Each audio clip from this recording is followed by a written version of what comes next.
Hello everybody, welcome back to Sunset Happy Hour Club. I am your host, Mads, and thanks for joining us for another episode. Today, my main plan was we are going to talk about books. Lots of books. We were going to go through like my top faves, but then I remembered that on Friday, Noah Kahn released new music, and he is my current favorite, and so I did want to talk a little bit about that. So we are going to open up talking about him, and then we're going to get into a little bit of a book chat after that. So stay tuned and let's get right into it. Huge fangirl of Noah Kahn. I've known some of his like older stuff, not tons of it, but a little bit. But then he started popping up on my TikTok, and then his album came out and I became obsessed. And then now we've got the deluxe edition, which is like 7 new songs, and they are all jams. It's like if you're a Noah Kahn fan, it's sad girl summer, because while they're not super happy and peppy, they are great to jam out to, but they are all a little bit sad. But I think that's kind of some of the appeal to Noah Kahn, is that like his songs are very real and like raw. I personally am somebody who really listens to lyrics. Like that's what I focus on in music, is the lyrics. And I think if you're like me and that's what you focus on, it makes it really easy to connect to him if you are somebody who has struggled with your mental health or currently struggling with mental health, because I think he addresses it in just a very real and raw way, which makes it feel like you're not alone. Makes you realize like you're not the only person who's going through this, which is always very comforting. And so I do really think that is part of the appeal to him, is that he definitely doesn't shy away from a topic that is generally kind of tiptoed around. So I wanted to touch on my favorite song of the new ones, which is No Complaints. And I think this one is my favorite because it's like the one that felt like it hit closest to home, and like resonated most with me when I'm going through struggles with my mental health. It's funny. So back when I had my blog, Just Stay Stoked, which is still up if you want to look at it. There has not been any post in like years, but it's still there. But I started getting comfortable talking more about mental health back when I was blogging. And I got to a point where I was feeling pretty comfortable about doing so in writing. But now like doing it here on a microphone in front of a camera feels a little bit less comfortable than that. I guess when you're writing, you can kind of write it, delete it, alter it, change it before hitting post. And I guess while there is a little bit of editing to this, it's still, I don't know. Talking about it out loud is sometimes uncomfortable, but it's something we're working on, because most people go through struggles with it, and so it's not a bad thing to talk about. So we're talking about it. But so this one specifically, the chorus, I think, is like, felt very personal. He says, I got a paper and pen and a page with no space. I filled the hole in my head with prescription medication and forgot how to cry. Who am I to complain? For me, like, this part of the song struck a chord in that, like, when I'm in a bad place mentally, like, if my anxiety is through the roof, if I'm going through like a depressive state, I am a journaler. I write it out. I think the last time I was in like a chunk of time that was not great was kind of the end of this past year going into this year. And so I adapted this kind of modified version of the morning pages practice, which, if you don't know, is from, I believe the book is called The Artist's Way. I've never actually read it, but I've just seen this specific practice from the book all over the internet. And so I decided to give it a try.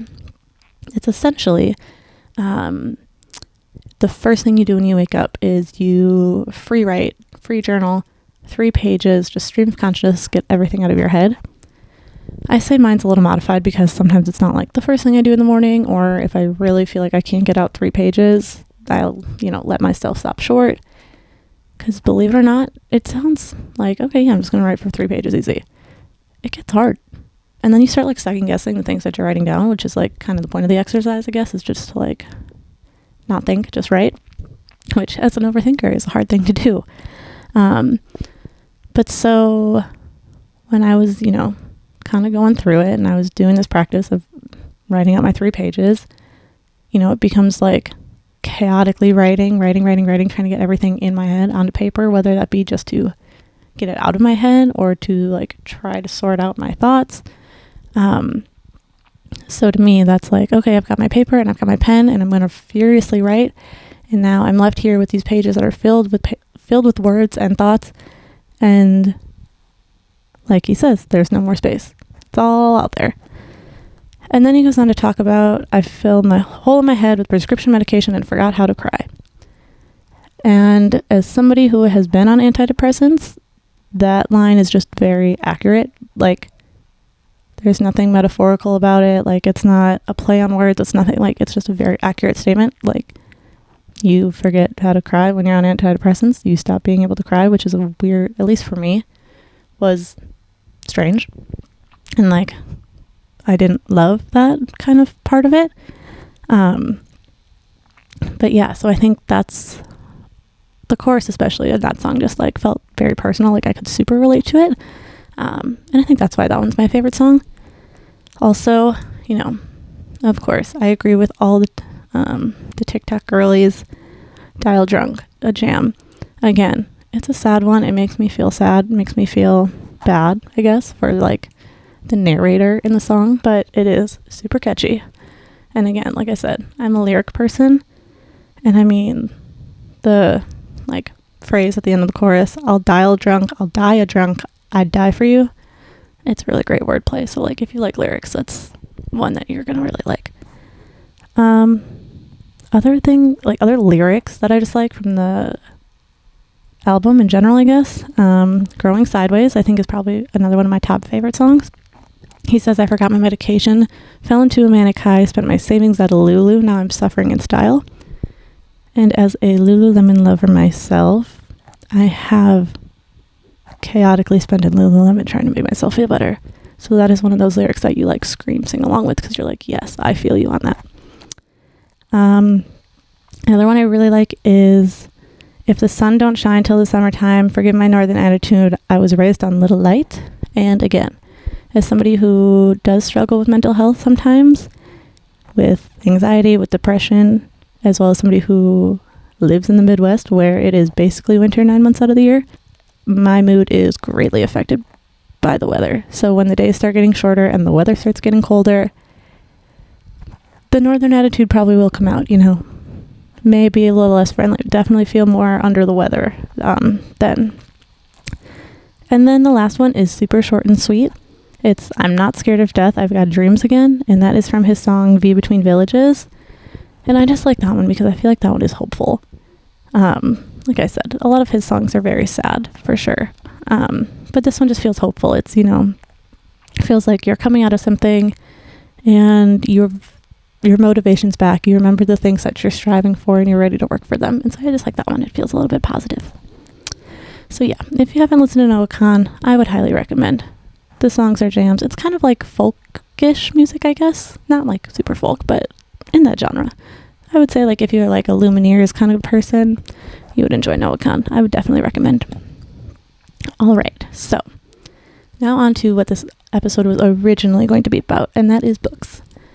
Again, back to my old blog. I used to have like a little segment called Rad Reads, where I would just talk about like the current books I was reading, ones that I recommend, ones that are just my all-time favorites. And I figured that would be a fun segment to incorporate here on the podcast because I do like reading. I would say generally my favorites, or like what I read the most, is fiction. Ones that are like beach reads is kind of what I consider them. Something that's like light, romancy, generally kind of quick reads. Currently reading a book called Consumed. It's by Aja Barber. And it's about the fashion industry, and it's about, what is it? It is colonialism, like the environmental impact and overconsumption within the fashion industry, which is kind of similar to what we touched on last week with like minimalism and fashion. So if you haven't listened to that last week's episode, check it out. But that one is definitely a denser book, definitely not a quick read, but I do think that we will probably have a full episode talking about it once I finish it, because I do think that there's going to be some points that feel relevant as somebody who's running a apparel business and trying to do so in a environmentally conscious way. But today I figured we would talk about what I consider my all-time favorite book, and that is Saltwater Buddha by Jamal Yogis. I originally found this book. Honestly, I was just like scouring the internet looking for books that were related to like the ocean and surfing. I think I was getting ready to go on a family vacation, so I was just looking for something to read on the beach. But since then, this book has quite literally been around the world with me. I think it's been on 2 trips to Bali. It has been spent 6 weeks in Europe through, 9, 10 countries. 6 weeks in Madagascar, as well as just like family trips. Like this book has seen the world with me. It is falling apart.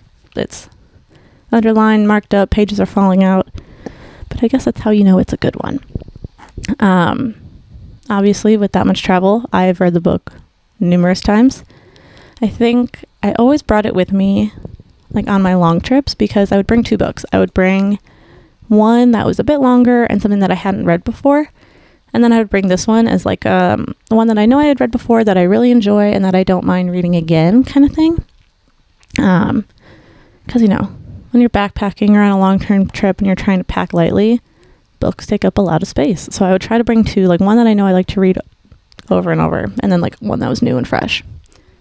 Now, I would probably just bring a Kindle, but that's a whole nother conversation, because I do think that as much as I do go through phases of enjoying my Kindle, there is definitely something to be said about like holding a real book, especially now that we all use technology so much. Like, and the screen on the Kindle is not it's not like an iPad screen. Like, it is definitely different, but there is definitely something nice about like disconnecting, snuggling up into bed with a book or poolside or whatever with a book, like just holding in your hand. There's definitely something to be said for that. It is a good feeling. But yeah, so what is this book about? It is memoir style. It is about Jamal's life and kind of how it always leads back to the ocean for him. It starts off when he's about, I think, 16, and he runs away from home in California, kind of inland California, and runs away to Hawaii, learns to surf. And then from there, we kind of follow him through his life as he grows older. He becomes a monk for a while and then drops out of that. He goes to not California, he's from California. Goes to New York for journalism school and goes through a dark place there, and until he realizes, like, I'm not allowing myself to do the things that I know make me feel good, which is spend time by the water, go surfing. And then he realizes, I can do that in New York. Like, that doesn't have to be just like a California thing, or I don't have to run away to Hawaii every time I need that. So yeah, it's just following him kind of through different phases of his life. And I think I've always connected with this book because as somebody who has never gone like the quote unquote traditional path, you graduate high school, you go to college. From there, you either go on to get another degree or you go out and you get a job. Like, that's never been my path. That wasn't a path that worked out for me, and that's fine. But I know now that it's fine. I didn't always feel fine about that. I think Saltwater Buddha was really great in that it's a lot of Jamal just kind of figuring it out. He's trying different paths, seeing what works for him. If something doesn't work, he pivots, he tries something new. And I think it's kind of similar to like what I said with Noah Kahn. It's very comforting to be able to see yourself in somebody else, to realize that like, you're not the only one feeling this way. You're not the only one feeling lost. You're not the only one feeling confused. Like, you don't know where you're going. Because that is a common feeling, especially when so many of us are pushed that, like I said, you graduate, you go to college, you get a job. But there are other paths, and it's very okay to take the other paths. They just sometimes take a little more figuring out. And this is, I think, always why I felt like I resonated with this book a lot. And I feel like a lot of times when I went back to reading this book, it was in times where I did feel super lost, or like I didn't know what my next step that I was going to take was. And so it was always comforting knowing that like, that's okay. Like, you're going to figure it out. You're going to try something new. Like, all you have to do is just keep moving, and like, it's just important to like make another step and try something new. So in nonfiction books, am a big underliner, whether it's like facts or things that stick out to me.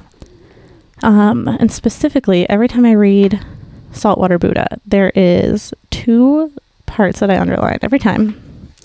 Both of them are actually at like the last 3 pages of the book. But they're just ones that kind of sum up everything I just said about feeling lost. So, our first quote is, "And that reminded me that it's not worth getting all stressed out about being lost or undecided. Lost is just a dream. Undecided is just a perception, a mirage in life's vast desert." And so that one was always just that reminder that it's okay to be lost. Like, don't let it stress you out. It's not worth being stressed out about. We all feel lost. We all sometimes don't know what next step to take, but just take a breath, take a step. Even if it doesn't work out, at least you know then what you don't want.